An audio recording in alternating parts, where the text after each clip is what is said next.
Ladies and gentlemen, welcome back to AllStar Studios. We are excited today to have DJ Tom here. This will actually be our very first filming of our talent. So bear with us as we really go through this. Not going to be a lot of editing done here. We're going to have fun with this. And as we go, you're going to learn all about Tom, about AllStar, about the DJ that he is, the person that he is, and just take a few minutes to really kind of understand his philosophy as a DJ and as an entertainer. So, Tom, thanks for coming in. Absolutely. Appreciate Thanks you. for having me. Yeah, I mean, the great thing is too, you're very accommodating, I would say, right? Like you were happy to come in and say hi anyways, just because you like hanging out with us, right? Absolutely. It's not my first time in the studio for sure. We've been around here a couple of times. We took the kids here last year for Yes. Santa, and so we've known each other quite a long time. So I do enjoy coming down. Yeah, actually, let's go back to that. So we met when our wives were doing a restaurant to restaurant across Hartford. Yep. Is that how Yep. I remember it? I think it was like right after New Year's Eve. Yep. Yeah, I think it was right after New Year's Eve, and we started at one in Hartford for dinner, and then we kind of ended up sitting together. I think we spent a little more time than our wives would have liked with each other as Yeah. opposed to with them. But yeah, it was a great night. I think it started a pretty good friendship for sure. It seemed perfect, yeah, because Absolutely. I got to know your history as a DJ, which I had no idea, right? So AllStar at the time, we were looking for more talent, right? So we were growing and growing and growing, getting so busy that we needed more people. And then you start telling me about your experience. I'm like, why are we not working together already? Yep. It was kind of a no-brainer. Absolutely. So Absolutely. yeah, why don't you recap for me a little bit about your history as a DJ? Because I know it, but I don't think our audience knows it. Sure. Yeah. So I've been doing this close to 14 years. I started kind of working in the bars and doing karaoke and trivia for another, kind of just independent thing here and there. And shortly after, I got out of the bar scene and started doing weddings. And I did my own thing for a while. Like you said, we got hooked up, 7 or 8 years ago, and we've been working together ever since. And it's been a great way for me to connect with people, to meet new people, to kind of experience, at least in my life, what was one of the kind of best days. Right. Wedding day for sure. Right. Well, speaking of new people too, we touched on it a second ago, but so you have a wife and children. Tell us a Yep. little bit more about that. My wife Allie is a registered nurse. She works in fetal care at Hartford Hospital. She does some pretty amazing stuff herself, working with babies that need surgery and in utero. I've got two little ones, Elliot and May. They are 7. May turns 9 on next Saturday. So they are a handful, but they are great kids. They're caring, they're intelligent, they're athletic, they're helpful around the house. And then we have 2 dogs. So we have 2 rescues. Dexter we got a year ago, and OC we just got a few weeks ago. So he's a bit to handle, but he's fun. Hey, dog rescue is important, right? Absolutely. Like there could not be more of a need, right? Agreed. So Agreed. I love that. It's something that I hold, very important to who I am as an individual and helping not only other people, but Yeah, animals absolutely. and such. Yeah, next time you have to bring pictures. That'd be great. Absolutely, absolutely. So let's touch on that just for a moment too. So as your family has grown and your booking with AllStar in general, just in your weddings, has gone up significantly over the years. You're taking on as much as 40 weddings a year, at least over the peak of your booking Sure. time with us. But you're also a full-time professor as well. Yeah, I'm a part-time professor at Central Connecticut State University. It's funny because when people ask me and they hear, they're like, "Oh, what do you teach?" And they think, "Oh, you teach music or you teach something along Right. those lines." I actually teach anatomy and physiology. I'm an exercise physiologist by trade, by degree, I should say. And so it's a great balance between the two. They seem very different, but they're much more similar than you'd think. There's a lot of education involved, not only in the students, but when I meet with the couples, and a lot of them have never done this before, and they can use my experience to do it successfully. Yeah. And then the same energy that I bring to the dance floor and to weddings, I bring to teaching a subject that, quite frankly, when I tell people I teach it, I get oh, I hated that class. Yes. So I'm able to kind of balance out the two and work kind of interchangeably between the two talents, if you will. Okay, awesome. Yeah, I mean, I've pretty much only ever done this my entire life, so I can't relate in that aspect. But I think it's really cool every time we talk to couples and you do mention it. So we've been bringing you on a lot of meetings over the last several years, and clients seem to really be drawn to you as a person. But as a person and as a DJ, the energy, the contagiousness of what you do has been showing through your reviews over the last several years. Would you maybe describe to me what you think one key element of that connection is for you? Just any one thing that you think would stand out above anything else. Sure, I think a bit of openness and honesty is really what allows couples to trust me, and I think that's really important in a wedding DJ. Sure, you meet them at the beginning, and you are like, "Yes, you're a professional, and I'm going to trust you with the music." But as we sit and we talk and we have conversations about what's going on in your life and my life, and it's not just, "Hey, what are you dancing to? Hey, what are you getting introduced to?" It becomes there. You build a trust between each other, and come day of, you've kind of eliminated that fear of what could go wrong with the music because you have so much trust that we've built through that connection. Yeah. I think that's really important to keep in mind when we're building any relationship. Yeah, I've been hearing that literally from your clients over the last 12 months and the post wedding interview. So that's good. I'm glad you kind of validate that. So another question I have for you, in this ever changing wedding market, and it really has been changing, whether there's budget wise, whether it's a guest count, a location, a lot of private weddings are coming back again. Even so, COVID, whole bunch of private weddings due to necessity. Then they went back to venues for a bit. Now you're hearing all these private residence again, and a lot of barn emphasis, right? What do you think the next change that's coming, or the change that you've started to see that's going to be the next great thing for people in this industry? Have you thought about that at all? That's a great question. I think, technology is the future, right? Everybody talks AI, everybody talks all of these things.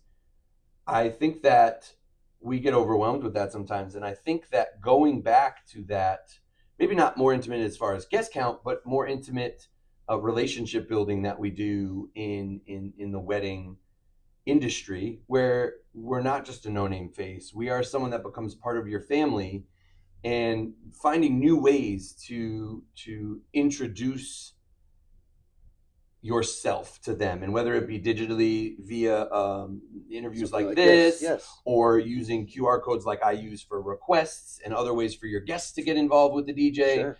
It becomes, I've believe it or not, I've done quite a few family weddings where I've done a couple of the kids. And you really do become a part of their family, and they're asked, I get Christmas cards from, yes, and that build up and that connection via social media, via, you stay in touch, whether they live in Pennsylvania and come back up for their wedding or whatever it is, you really gain relationships and gain friendships through all of those medias and through all that technology. Speaking of technology, I know we had a plan to stay within it. Let me check with the film crew. How are we doing on time film wise so far? Good? We're good. Okay. So that actually leads me into that. So we talk so much right now in this last, 6 months where AI has exploded, right? And in many good ways. But do you think an AI could truly just DJ a wedding? And I know my opinion, but your thoughts, I think you just validated them. But can you tell me a little bit more? Because I literally hear people saying 6 months from now, you don't need a DJ. Well, it's there is a human aspect to being a wedding DJ that you cannot recreate. There is that connection with guests. There is that connection and trust that you build through the process that will never be recreated by, ones and zeros. And it's in all aspects. Is it helpful? Does it help you find maybe some song genres that you were not sure connected together? Does it help you write a speech for your best man? Sure, absolutely. Yeah. But the reality is we're a service industry that has a huge personal aspect to it. Yeah. And that you don't get that personal aspect from anything like AI. I mean, you can do that you can look at your Spotify requests and you'll listen to maybe 3 or 4 songs by Boyz II Men or 90s R&B artists, and then all of a sudden, Avicii comes out of nowhere. It's not perfect. Yep. And we're not perfect as humans either, but we have that ability to really adapt on the run and personalize those conversations and all that stuff with less work by the bride and groom. correct? Body language is so important, right? We Sure. look out at the dance floor, we can see they're fine with the song, but they're not loving. It's time to move, right? And it's time to Absolutely. change. And it may be a 1/3 into the song, and that's not something that I think will ever be truly able to be programmed. Yep. Agreed. So it's super important, and we don't go in with a plan too, right? So I know a lot of people ask, well, do you go in with a preset song list, and that's what it's almost like hitting play? That's definitely not your style. It's not my style, but it's not your style either. I mean, you have to read on the fly for so many reasons, right? Yeah, I mean, the dance floor alone, right? Things can change one song to the next. Practice is key for DJs, making sure that transitions are good and your beat matching is good and all those kind of technical things. But nothing beats your eyes. Nothing beats what you can see. Nothing beats that ability to say, okay, well, this is where I thought this wedding would go. Let's transition to this way, whether it's via requests, whether it's via body language. There's a number of things that can go into it. I think that it's important to stay in that moment and go song to song. And maybe some DJs might frown on that, but I go in with this idea, okay, this is what I think. If that happens, cool. But we're going to go song to song, whether we go ABBA to DMX or whatever. It's not going to be pre-planned. And it's every wedding is going to be different. Every single wedding is going to be different and should be different from guest to guest within my DJing range. Absolutely. So as we begin to wrap up, just trying to keep these videos within a certain time frame, I'm going to ask a few key questions that I think people need to think about when it comes to AllStar and DJ Time, right? So first, our process is we respond to a message from a client. We ask them to meet with us after we've learned a little bit about them. Then we get on that meeting and discover if DJ Tom is their match before we go any further into saying, all right, let's book. How has that served you over the last many years, being an all-star DJ, going out, and how has the match been with your clients based on that? Well, I think because of that process, we don't deal with couples that want something. They have a certain vision. They are looking for a specific style of music or feel, whatever it is. We don't end up leaving the day saying, don't worry, I got it. You know what I mean? I got it, right? I don't think everybody is a great fit for each other. Right. There are limitations to my DJing range. And I think people here, the family here at AllStar, we do a great job of fitting couples to exactly what their vision is. Right. Thank you. Yeah, and I think that's the key, right? There's a numbers game involved in this. And that number means if we have the right amount of DJs available, awesome. Let's find that right match based on who's still available. But when it comes down to those peak key dates, those holiday dates, there's been so many times over the years that we've literally had to turn on that Zoom or in the in-person meeting and say to the client, I'm sorry, I don't have anybody left that matches you. We would love to book you if we had a good fit, but I want you to get your perfect wedding. And it's literally I want you to go find that somewhere. We don't have that left. And I think that that's the key. So many times, I think companies want to just force feed someone into a fit, like that square and round hole type thing. Absolutely. That's not going to work because that's the failure. That's why to brag on the reviews for a minute, over 2,500 5-star reviews and really no bad reviews for the same reason. We don't going to take a wedding just to take the booking. Yep. It's about finding that right fit, right? So go back to the slogan for a minute, which you touched on. You have a vision, we make it happen. I think so many clients talk about how you make their vision happen, and it's because you listen and get to know them so well in the beginning. So, all right, rapid fire. We're going to have 3 questions and we're wrapping up. All right. If you had a choice of DJing at the top of the Prudential Center in Boston or on a farm in the country in upstate New York, where are you going? I'm going to go with the farm. I think the intimacy and the laid back feel works for a successful day in my mind. I agree. And the last time I did the Peru, I was at the top. You park at the bottom. Like security makes you literally park and unload in the loading dock. And when I jumped off the loading dock, I totally wrecked my knee. So I'm glad you picked the farm. That was a trick question. All right. So number 2, you are looking out at your dance floor. You've got 200 people out there. But grandma really, you can see grandma's a fun grandma.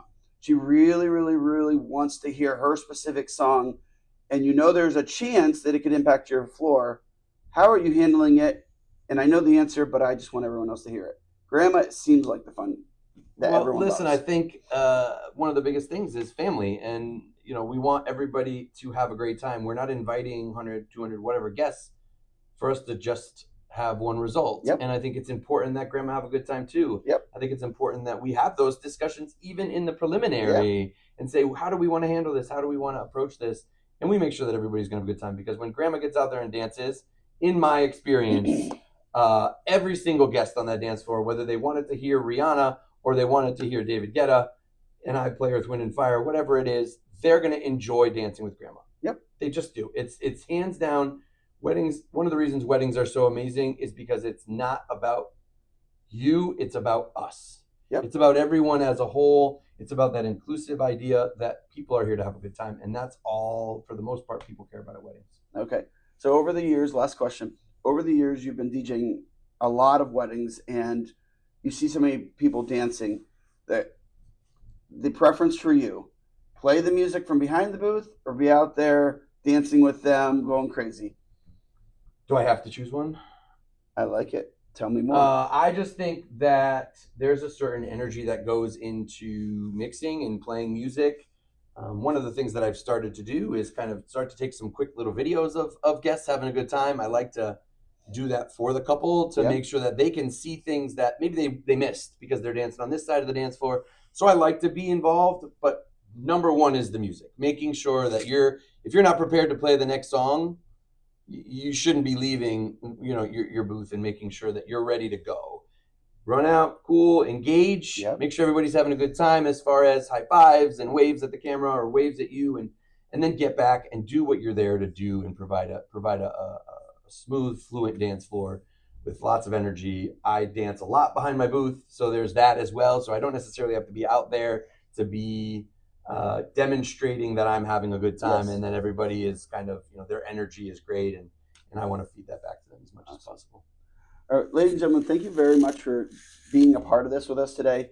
The main thing you need to know in this interview and in this process is that AllStar Weddings and Studios, we have DJs, we have photography, videography, planners, and so much more, lighting, photo booth. But the key factor is the people here. Somebody like Tom, who's been with us for several years, is going to put you first. And if that is a key factor for you, and that's what you want out of your wedding, is to feel like you are the key and that you're the focus, then go back to that slogan. You have a vision, we make it happen. Tom, I want to thank you for sitting with us this morning. We appreciate you. Thank you, everyone. We'll see you next time.